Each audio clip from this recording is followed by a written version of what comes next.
Boa tarde, bem-vindos a mais um programa Universo Maçônico, nosso programa sobre fatos sobre a maçonaria. A maçonaria tem diversas origens aceitas ou especulativas de como surgiu, né? Alguns falam que vieram dos pedreiros, outros que vieram dos templários, alguns mais místicos vêm do Egito, né? Tem gente que remonta até Adão e Eva. Nós estamos aqui numa academia, então a gente preza por temas mais acadêmicos, né? Origens que podem ser comprovadas. E vai ser bem esse o nosso tema de hoje. Então nós vamos falar um pouco sobre a mais provável das origens da maçonaria. E para isso eu trouxe o professor Jefferson Rigão, que está aqui comigo, já participou conosco outras vezes. Seja bem-vindo, Jefferson. Olá, Álvaro. Olá, né, todos os nossos irmãos, amigos que estão aí nos assistindo, né, meus cumprimentos e mais uma vez parabenizo vocês pela iniciativa desse programa. É muito bom estar aqui novamente. Legal, obrigado. Você gravou aulas para o curso de maçonologia e o tema que nós vamos abordar hoje é um dos temas que você aborda lá no curso, né? Então você consegue falar para nós com um pouco de propriedade, né?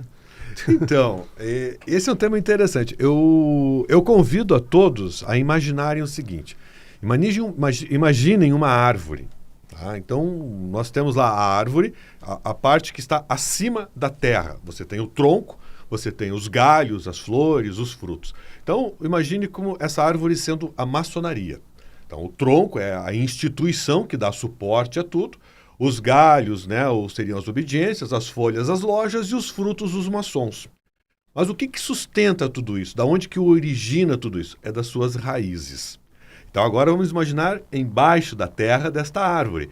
As raízes são múltiplas, né? Existem inúmeros segmentos, né? Inúmeros filamentos ali, aqueles tubérculos da raiz. Aí imagine o seguinte, a maçonaria, ela tem tantas origens prováveis e possíveis que eu imagino como se fosse essa ramificação embaixo da árvore. E é bem provável que seja mesmo. Acho que a maçonaria ela vem a ser assim uma aglutinação de inúmeras vertentes, inúmeras ideias, que tudo foi se agregando, somando e formou esse tronco que é a nossa instituição. Porém, toda a raiz de árvore tem a sua raiz principal, tem o seu cerne principal. E eu atribuo esse cerne principal da maçonaria que nós vivemos hoje, nas nossas obediências regulares e reconhecidas aqui, né, no Brasil, eu considero como sendo as guildas esse tronco central. Mas existem inúmeras ramificações que contribuíram para isso, com seus ensinamentos, com seus estudos. E qual que é esse cerne principal da raiz? São as guildas. As guildas operativas, ou seja, né, o que nós chamamos de maçons operativos. O que é uma guilda? Tá, então, vamos lá. O que é uma guilda? O que é uma guilda, para começo? Eu vou voltar lá no tempo, lá atrás, desde o começo, quando o homem começou, né, a se aglutinar ali em sociedades, se juntar em sociedade, ele sentiu a necessidade de construir. E essas construções precisavam de aperfeiçoamento e precisavam de pessoas habilitadas para isso. As primeiras notícias que nós temos, os primeiros registros que nós temos dessa associação de pessoas para melhorar uma técnica e para se valorizarem também e cuidarem da qualidade dessa construção, vem lá no tempo da Grécia, nos antigos gregos, os construtores dionisianos. Depois dá-se um salto no tempo, vem as guildas que trabalhavam no Império Romano, que eram, então, os Collegia Fabrorum. Então, os colégios que faziam... você imagina, o exército romano, ele, para conquistar, ele precisava construir estradas, ele precisava construir pontes, e depois que ele conquistava uma cidade que ficava arrasada, porque vinha destruindo tudo, essas guildas vinham atrás reconstruindo. Porque o que era interessante para o Império? Era o poder econômico. Então, eles tinham que reconstruir as cidades, reconstruir tudo que eles destruíam para que o comércio fomentasse e eles tivessem impostos e tivessem colheitas, tivessem dinheiro, tivessem tudo, né? Ou seja, arrecadação dali. Passado isso aí, nós começamos a ter, lá no século X, alguns registros de guildas, de associação, regulamentação de associação de construtores. Então, guildas eram o quê? Eram pessoas que se reuniam, né, numa associação para algumas finalidades. Uma delas era de auxílio mútuo. E o começo que a gente observa era, assim, para auxílio mútuo, era para isso que eles se reuniam, né, em associações. A gente tem que imaginar que naquela época não existia SUS, não existia Previdência Privada, nem existia, né, a INSS, Social. Seguridade Social. Então, eles precisavam se proteger. E como eram conhecimentos específicos, eles aproveitavam para se aperfeiçoar. Porém, eles escolhiam quem entrava para essas associações, quem que poderia vir somar a eles. Não era qualquer um que chegava lá, batia na porta e entrava. Aí eles entravam, faziam esse aperfeiçoamento, faziam esse auxílio mútuo e também eles prezavam pela qualidade do que eles faziam. Então a guilda também era reconhecida pela qualidade do que ela fazia. Só que quando a gente fala em guildas, as guildas eram de vários tipos de guildas. Então tinha a guilda dos artesãos, tinha a guilda dos construtores, que eram os maçons, e tinha as guildas dos comerciantes também. Semelhante aos sindicatos. Semelhante aos sindicatos. Tanto cada, sindicato patronal como o tem sindicato de trabalhadores. E cada classe de trabalhador tem o seu sindicato. Exatamente. Okay. Então funcionava mais ou menos assim. E isso foi indo, foi evoluindo, foi evoluindo. O primeiro registro que nós temos a respeito disso remete à época do rei Atelstã, que foi lá de 920 a mais ou menos 940, o reinado dele, que foi quem uniu a Inglaterra, né? Quem deu o formato para o que a Inglaterra é hoje. E ele, segundo que os documentos que chegaram até nós, demonstra que ele teve essa preocupação de organizar essas associações de trabalhadores. E isso na cidade de York, se não me engano, né? Começou por lá também. Né? Então, tem um livro que o Mackay cita que tinha Atelstã e o filho dele, o Edwin. Isso alguns dizem que é lenda. Pois é, uns dizem que é lenda porque diz que o Edwin foi 300 anos antes. Porque dele. É que é o seguinte, tem alguns que falam que o Edwin era um meio-irmão, outros dizem que era um filho dele, então não se sabe o que Edwin O Mackay cita ele 300 anos antes ainda. E tem um detalhe interessante sobre o Atelstã e o Edwin, que é interessante sobre isso. Alguém chegou e fofocou na cabeça do rei, né? Olha o termo, fofocou na cabeça do rei, que o Edwin havia traído ele, havia feito uma coisa muito ruim.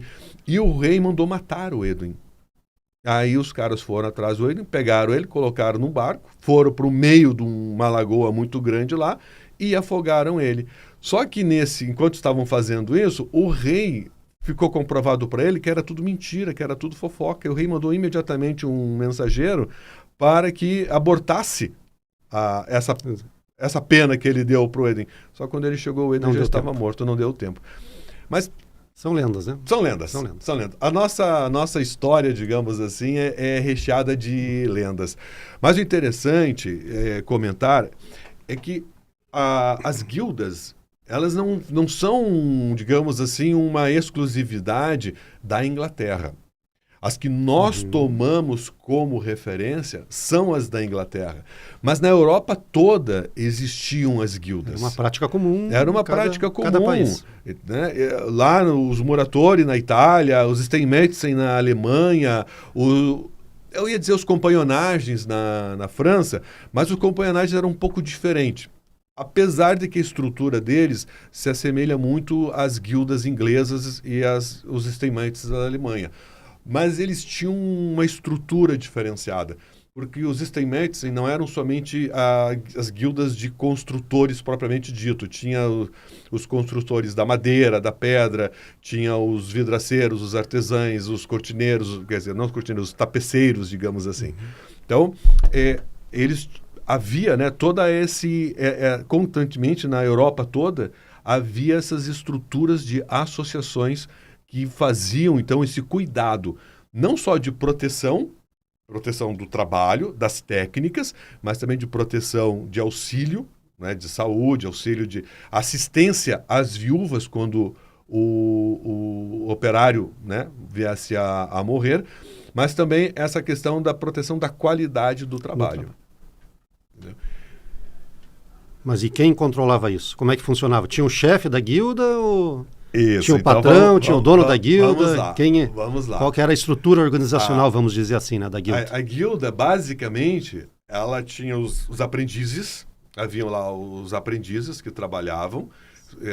Geralmente o aprendiz entrava como criança ainda, na faixa de 7, 8 anos. Não tinha trabalho infantil proibido naquela época? Não tinha chegado a lei naquela Não época tinha ainda. ainda, né? Não tinha. Aí ele ficava, dependendo do tipo de trabalho, ele ficava de 7 até 15 anos como aprendiz, dependendo do tipo de guilda. Guilda de vidraceiros. Guilda de vidraceiros era um dos mais longos que havia naquela época, o tempo de aprendizado. Era entre 10 e 15 anos como aprendiz. Você finalizando o teu período como aprendiz, aí você poderia galgar o status de companheiro. Quanto ganhava um aprendiz naquela época? Qual é o salário médio? Tem Era, ideia? era cama, comida e aprendizado. Esse era o salário Esse é o dele. salário.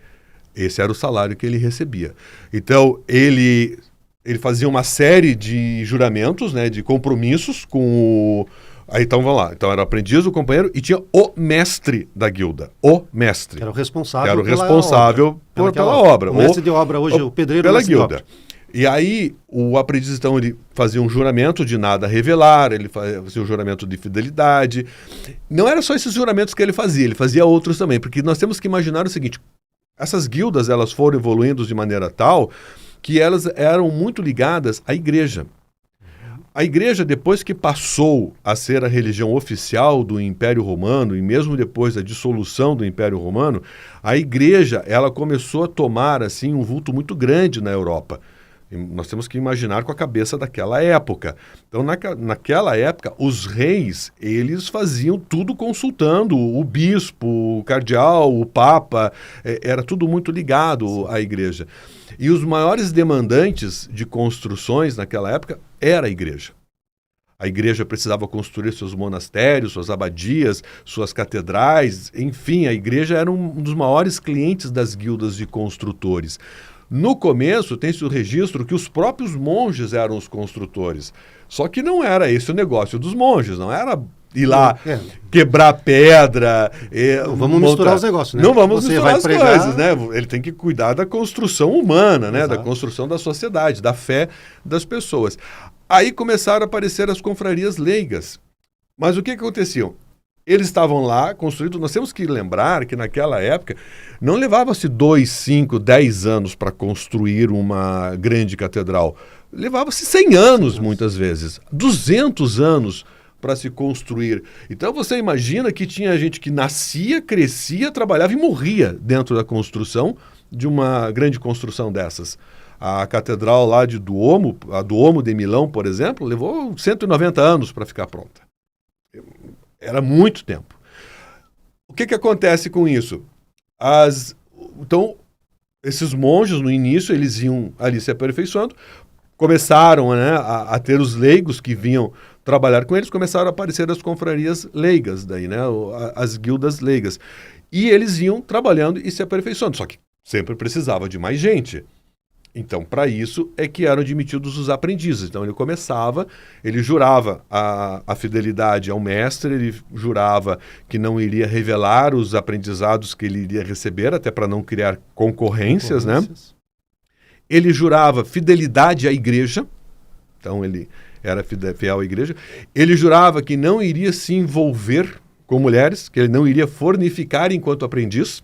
Então, ele não podia casar, não podia namorar, não podia nada. Não tinha salário. Como é que ia casar? Não pode. Então, não pode. Não pode. Ele não podia nada. A única coisa que ele podia era o quê? Era trabalhar. Mas ele era o que mais sofria, porque era ele que limpava tudo, era ele que buscava as coisas que faltavam. Enfim, ele era não vou dizer um escravo, mas ele... O trabalho menos qualificado. É o trabalho menos qualificado. Até que ele, então, atingia um ápice de poder se tornar um companheiro. O companheiro, na verdade, era já um mestre na arte. Então, o companheiro já era um mestre na arte, ele já era aquela pessoa que já estava pronta, ele podia exercer aquela arte. E o companheiro adquiria alguns status interessantes, porque ele poderia se mover de uma cidade a outra. Ele não precisava necessariamente ficar naquela guilda onde ele começou como aprendiz. Ele ganhava um certificado. Bom, agora ele é companheiro. Bom, agora que eu sou companheiro, eu posso ir para outro lugar. E essa era uma das qualidades interessantes das guildas, que era o direito de ir e vir. Naquela época não era qualquer um. Você não podia pensar assim, eu vou viajar para tal lugar. Não. Se você fosse um vassalo... Vai sair do seu feudo, exato. O senhor feudal vem em cima, né? Não Manda era bem prender, assim. Manda matar. Exato, não era assim, não. Você não podia sair. Já o companheiro, ele podia pleitear essa saída e ir para outro lugar. Só que aí entra alguns detalhes interessantes. Quando ele chegava numa outra cidade, buscando uma vida melhor ou querendo algum outro trabalho, se ele não arrumasse trabalho em 3 dias, ele tinha que ir embora. Porque mais de 3 dias num local sem arrumar trabalho era prisão. Vagabundagem não era aceita. Não era permitido. Não era permitido. Tá? E aí, o que acontece? Os mestres, aí entravam os sindicatos, tá? O que acontecia com isso? Os mestres das guildas, eles tinham por dever e obrigação, primeiro, empregar os companheiros da sua cidade. Caso faltasse companheiros, né, trabalhadores na sua cidade, aí eles poderiam pegar esses de outros lugares. E quando ele fosse pegar um companheiro, eu vim, tá aqui meu certificado. Tá, mas vamos ver se você é companheiro mesmo. Vem cá num cantinho separado aqui. Qual que é a palavra de companheiro para trabalhar numa guilda? Já existia isso, então? Já existia.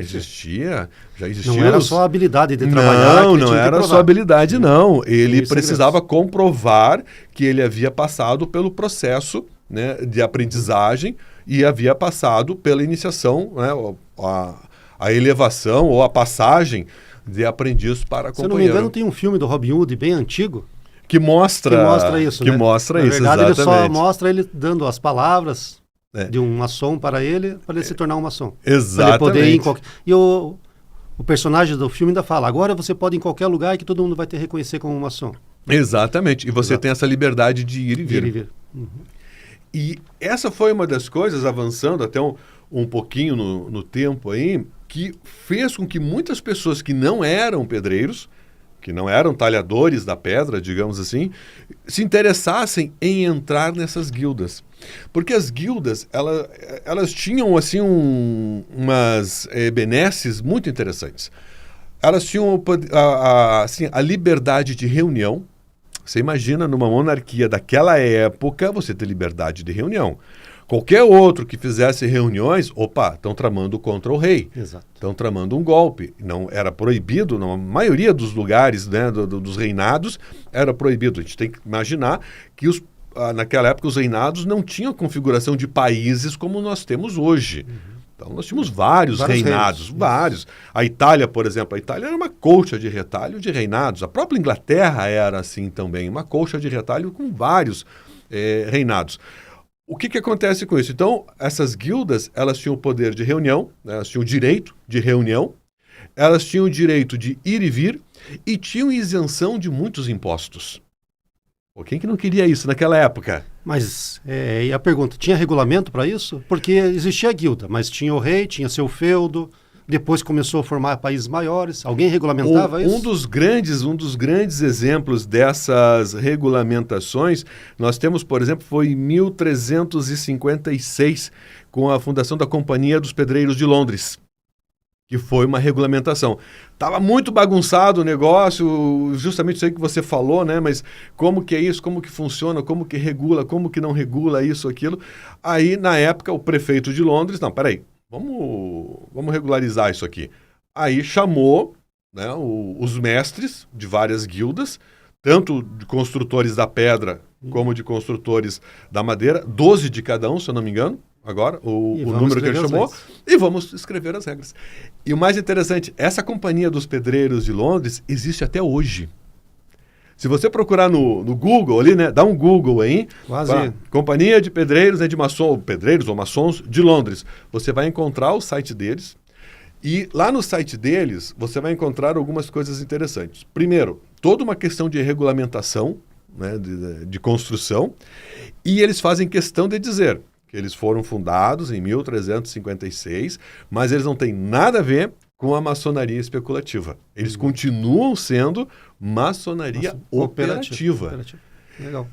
O que carece para nós, o Álvaro? Carece para nós documentação. Isso que nos carece. Então, nós trabalhamos com os documentos que nós conseguimos encontrar, aqueles documentos que nós encontramos. Esse da Companhia dos Maçons de Londres está bem documentado, e nós observamos que nós não somos herdeiros deles, nós pegamos muito da simbologia dos trabalhos deles para nós. Ah, mas então nós não temos nada que ver com os operativos? Não, nós temos sim, porque muitas lojas começaram então a entrar pessoas que não eram trabalhadores, que não eram pedreiros, começaram a entrar nobres, aristocratas. Houve um declínio também das construções uma época, sim, né? Pós-peste negra. Sim, o que acontece com isso? Começou a entrar muita gente que não tinha nada a ver com a coisa, mas por que eles começaram a entrar? Por que as guildas começaram a aceitar essas pessoas que não eram construtores? Por causa disso, começou a declinar. A igreja deixou de ser um grande cliente. A igreja parou de fazer as construções todas que fazia, até porque já tinha construído um monte, né? Parou essas construções. A própria reforma protestante, né, dividiu a igreja, dividiu muito isso tudo aí. A questão que assim, imagina, por que eu construía uma igreja, uma cidade, cidades muradas? Por que eu tinha aquelas construções gigantescas de pedra? Muitas guerras, invasões. Para proteger, ok. Proteção. Mas daí veio o quê? Veio a pólvora. A pólvora pôs tudo isso abaixo. Então não fazia mais sentido eu construir uma cidade com um muro gigantesco se o cara vinha lá com um canhão e botava tudo abaixo. Tudo abaixo. Né? Então, você veja que foram vários os fatores que fez com que diminuíssem os trabalhos, diminuísse o número de trabalhadores. Esses trabalhadores, muitos deixaram de fazer parte das guildas. E o que aconteceu também? Começou a haver uma coisa, isso aqui já, né, bem mais para frente, começou a aparecer máquinas, começaram a aparecer, né, a atividade industrial. A Revolução Industrial praticamente pôs um fim. Matou. E essas guildas? E agora, gente? Como é que nós vamos sobreviver? Nós precisamos faturar, nós precisamos de pessoas que paguem, né, as mensalidades, que paguem. E aí começou esse processo, porque, querendo ou não, as guildas faziam um trabalho muito interessante, que era o seguinte: imagina naquela época, não existia televisão, não existia rádio, não existia nada. O que eles faziam à noite? Eles iam para as lodge. Lodge o que era? Era o barracão ao lado da construção, onde guardava-se os planos, as maquetes. Eles se reuniam, iam estudar a arte da construção, mas não somente a arte da construção. Eles também estudavam código de moral, estudavam ética, e aí eles começaram a fazer essas analogias dos símbolos com códigos morais, com códigos éticos. Temos que lembrar que a igreja era muito influente, muito presente. Então é claro que a Bíblia fazia parte, iniciava as reuniões com uma leitura da Bíblia. Está parecendo bem comum isso aí, né? Bem interessante isso aí para nós. Exato. Então, havia toda essa questão. Todos os manuscritos antigos são dessa forma, né? Todos eles têm uma invocação ao Deus. Invocação a Deus. Depois fala sobre a lei moral. Sim. E depois vem dizer o que ele tem que fazer, né? E antes você tinha que ser católico. Somente após a grande loja, né, de Londres é que começou essa questão de você poder ser de qualquer religião, que era para aceitar pessoas de outros credos. Ok? Mas no começo tinha toda uma questão religiosa muito forte. Aí eles foram e as pessoas se interessavam por isso. Mas o que vocês estudam lá? Por que vocês têm essa postura? Por que vocês têm pessoas que não eram pedreiros. Vocês são tão corretos, vocês falam bonito, vocês têm uma postura maravilhosa. Eles passavam a noite, todas as noites estudando isso. No lodge, que era aquele barracão, que para nós foi traduzido como loja. Exato. Não é uma tradução correta, mas o lodge virou loja para nós aqui no Brasil, na língua portuguesa. Tanto que nós temos rito maçônico que não se reúne dentro de um templo, se reúne no lodge. Isso. Rito de York é um exemplo, né? E um exemplo mais característico disso também é o rito Schroeder. Que o Schroeder, eles estão reunidos no barracão ao lado da obra. Isso. É bem interessante. O rito de York é o salão. Eles estão no salão, mas a gente não sabe exatamente que salão é esse. Mas o Schroeder é específico. É o salão no canteiro de obras, ao lado da construção. E isso que eles faziam. Então, eles tinham uma postura, eles acabavam tendo um nível de conhecimento, porque eles estudavam, Você tem que lembrar também que naquela época poucos aprendiam a ler e a escrever. Então, para você interpretar uma planta, para você interpretar uma obra, você precisava aprender a ler, a escrever. Ou era da Igreja Católica ou era das guildas. Exato. É a única opção, né? Era a única opção. Então, pense assim, poxa, eram pessoas diferenciadas, era uma escola diferenciada. Quem que não queria ter o seu filho como aprendiz lá, porque iria ter uma profissão, iria aprender um ofício, iria ter uma garantia, ou seja, eram todas vantagens. E aí traz a atenção de quem não é e começa a haver a mescla. Isso foi a partir de quando, mais ou menos? O primeiro registro que nós temos é de 1600. Então, 1600 foi o primeiro registro que nós tivemos de um não operativo sendo iniciado em uma loja, né, uma loja maçônica, um trabalho desse. Mas será que foi ele o primeiro? Nós temos que lembrar que em 1290 nós temos a Carta de Bolonha, Sim. que era um tratado a respeito da regulamentação dos pedreiros e dos trabalhadores da pedra e dos trabalhadores da madeira. Ao final, assinam... Tem outras pessoas que não são operativas que assinam esse documento. Isso. Ah, mas tá lá, tem escrivão, tem religiosos e tem... Não lembro agora, me foge a memória agora. O que acontece com isso? Opa, então quer dizer que não eram somente trabalhadores da pedra que participavam disso. Reunião. Tinha mais gente que participava. O problema é que a gente carece muito de fontes reais, né? Nós não temos essas fontes. Exato. Então... Aí o que acontece? Para nós que gostamos de estudar história, é bacana conhecer as lendas? Claro que é bacana, é bonito de conhecer lendas, mas é a mesma coisa que ler um livro da Alice no País das Maravilhas. É que nós temos que pensar que muitas lendas eram escritas no começo justamente para atrair as pessoas. Para atrair as pessoas e para justificar certas coisas que eles não conseguiam explicar. Exato.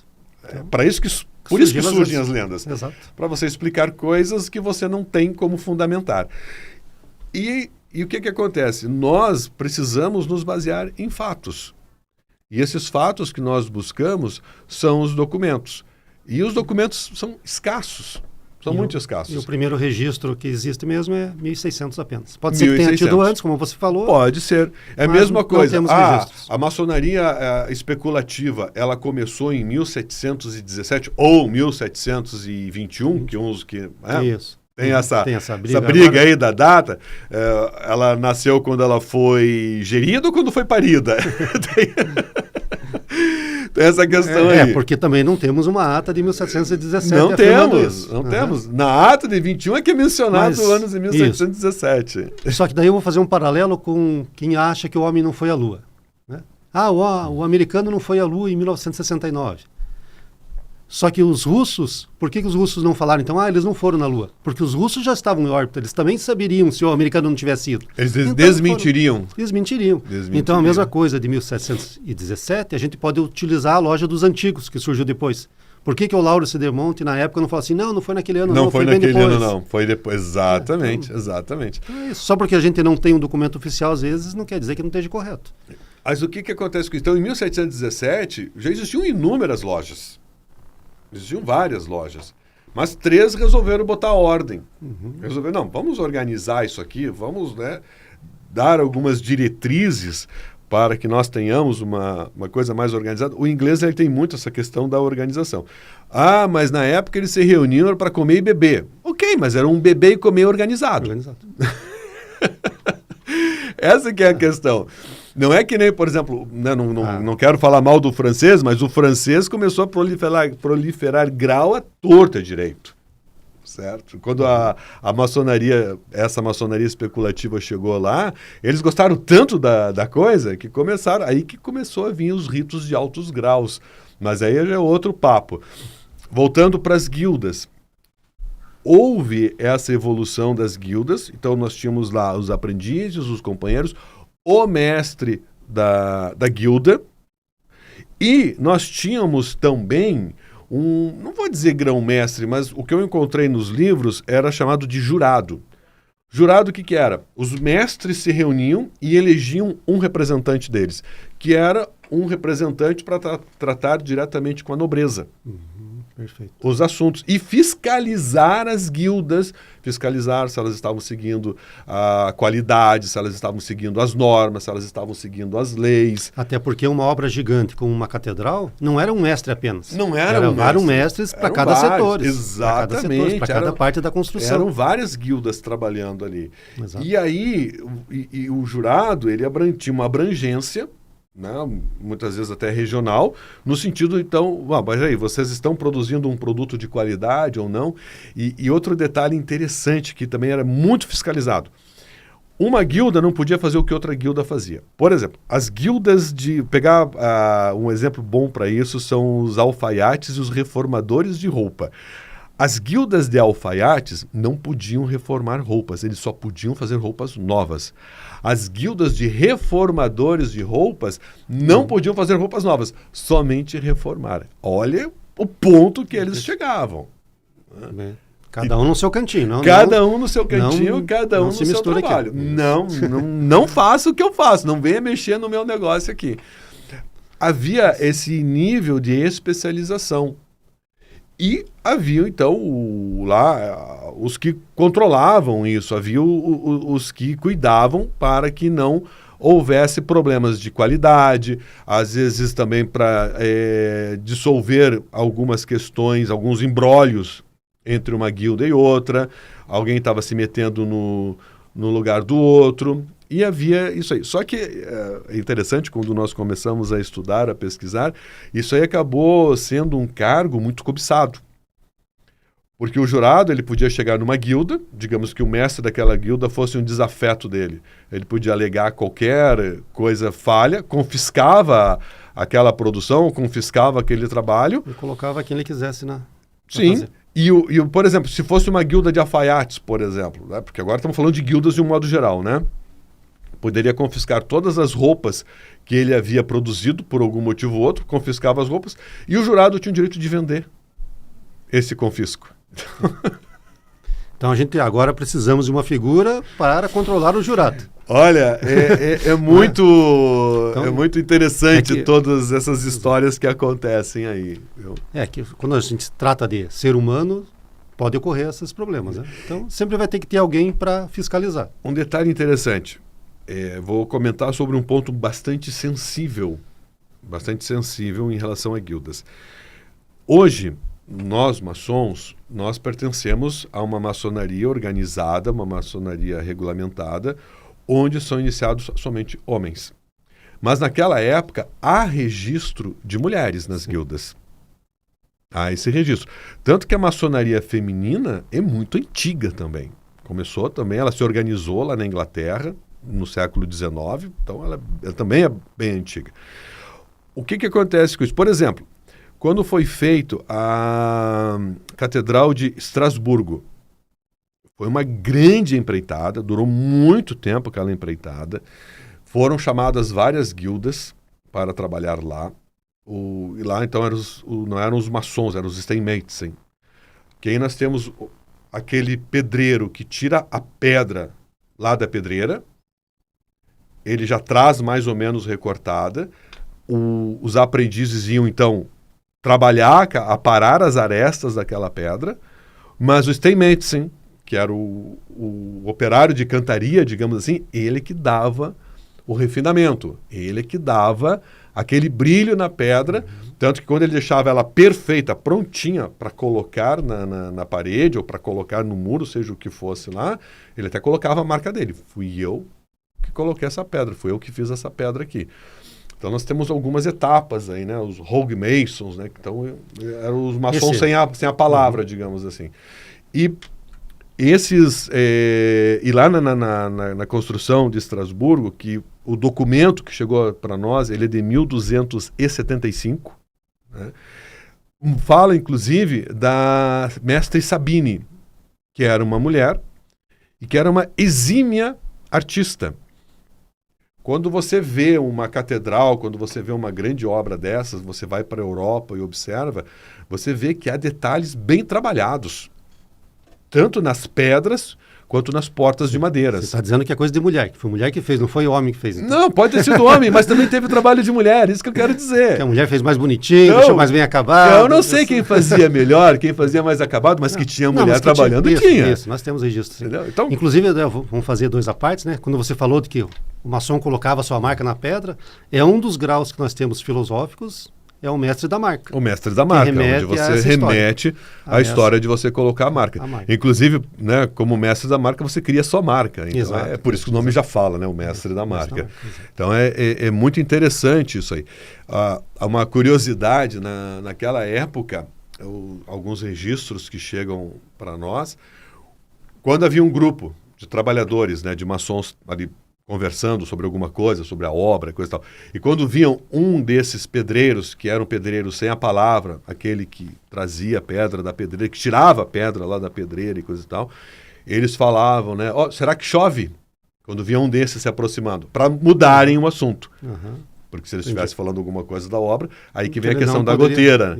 Agora ele não poderia saber. Agora a questão é interessante. Então, quando via um homem, será que chove? Essa era a expressão para disfarçar a conversa. E quando vinha uma mulher, será que vai nevar? Será que neva? Então, para você ver, porque nós temos que imaginar com a mente daquela época.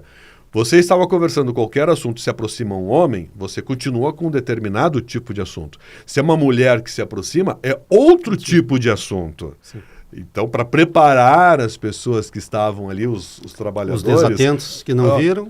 Será que neva? Você imagina, em pleno verão, com um solão, será que neva? Neva, né? Será que o próximo inverno vai nevar muito? Não, tem uma mulher se aproximando. Já entendi o recado. Já entendi o recado. Então, havia essas particularidades. Que, na verdade, foi quando o Anderson fez a Constituição que ele colocou lá que só podiam ser homens livres de bons costumes, né? Mas exatamente. Antigamente nós temos mesmo o registro de mulheres e hoje nós temos algumas lojas mistas ou femininas, principalmente na França, que trabalham muito bem, né?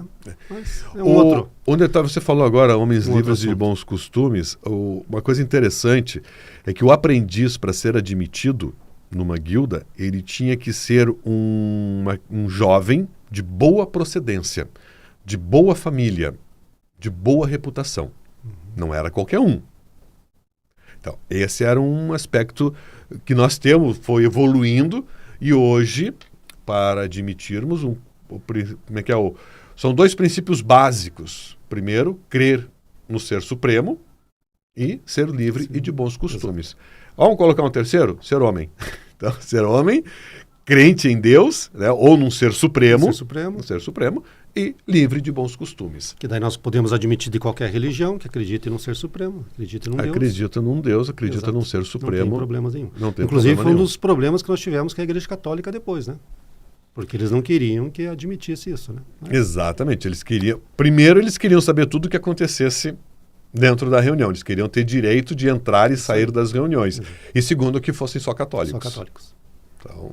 Depois teve outros problemas, teve a unificação da Itália também, que a maçonaria trabalhou bastante, mas esse é outro tema, né? Falar sobre isso a Igreja Católica. Isso já dá um tema aí para outro bate-papo. Exato. Nós tivemos uma conversa um tempo atrás sobre a questão religiosa no Brasil, que foi um reflexo de tudo isso que veio se acumulando e acontecendo lá na Europa e veio refletir aqui no Brasil. Exatamente. Então, vamos fechar aqui. E essa transição que a gente acabou abortando, né? A transição da operativa para a especulativa. Então, existiam as guildas, somente pedreiros, há um declínio das construções e, poxa, eu sou pedreiro, você é um nobre. Eu falei, Jefferson, você não quer vir participar comigo aqui? Jefferson, deve ser um troço interessante, porque estão discutindo lá dentro, vou... E começou a haver essa troca mútua. E aí começa, né? Os especulativos, digamos assim, trouxeram uma estabilidade financeira, trouxeram um enriquecimento em vários sentidos, de nobreza, de aristocracia para as guildas, e em troca eles tiveram essas benesses que as guildas tinham e também essa questão dos ensinamentos que eles vinham há séculos acumulando e evoluindo dentro dos estudos das guildas. Ou seja, foi uma troca interessante para os dois lados. Exato. E depois deixou de ser uma guilda de construção para ser uma guilda, vamos dizer assim, uma guilda filosófica. Uma guilda filosófica. Usando aqueles instrumentos para fazer filosofia e Fazer aprender. filosofia e você ter um código moral, um código Evoluir de como ética. ser humano, construir o ser humano e não mais construir catedrais. É o que nós temos no nosso símbolo, né? O esquadro e o compasso. Né? Exato. Lembrar que eu tenho que ser reto nas minhas atitudes e colocar limites nas minhas ações. Exatamente. Essa é a simbologia que nós trouxemos lá das guildas. Perfeito. Exatamente. Então acho que aí a gente fecha essa transição, mostramos um pouco da história das guildas, como você disse, a raiz principal, talvez, da maçonaria hoje. Eu considero como a raiz principal da maçonaria. A gente Como sabe que você falou no início, tem divagações para vários outros estudos, inúmeras, mas inúmeras. Eu tenho uma palestra que eu montei, Álvaro, um tempo atrás, que eu fiz uma linha do tempo paralelo. É que uma das muitas origens dadas para a maçonaria seriam os templários. Eu montei uma linha paralela entre a evolução das guildas e a evolução dos templários, e para ver aonde que eles se encontravam. não tem. Não encontrei. São linhas paralelas. São linhas paralelas. Não se encontram. Não se encontram. No infinito se encontra, mas eu não cheguei no que infinito daí ainda.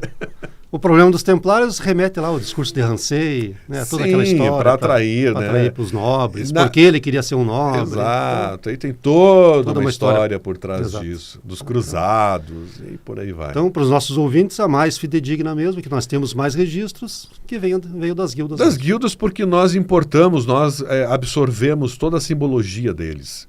Exato. Toda a analogia que eles faziam. E temos registros dessa transição. E temos registros disso aí, dessa transição. Um especulativo ser Exatamente. registrado numa guilda. Até se tornar nas puramente lojas, no trabalho maçônico que nós temos hoje. Exatamente. Então, acho que por aqui a gente fecha, então. Acho que dá para concluir Muito. assim, né? Você é que manda, hein? Não, tá bom, acho que tá bom. E daí a gente consegue sair lá da guilda, mostrar o que era, como funcionavam e realmente como ela sendo o pivô central da Para maçonaria essa virada hoje, de chave. e como hein? virou. Exatamente. Então tá bom. Muito obrigado, Jefferson, pelo bate-papo de hoje, pelo seu conhecimento, que você sempre está pesquisando e trazendo histórias para nós aqui. Valeu, muito obrigado. Espero poder contar com você outras palestras que você tem preparado por aí para trazer para nossa rádio também. Obrigado. Muito obrigado. Obrigado a você, Álvaro. Obrigado a todos vocês que assistem o programa. E é um prazer, uma satisfação estar aqui sempre com vocês. Ok? Um abraço a todos. Até o nosso próximo programa.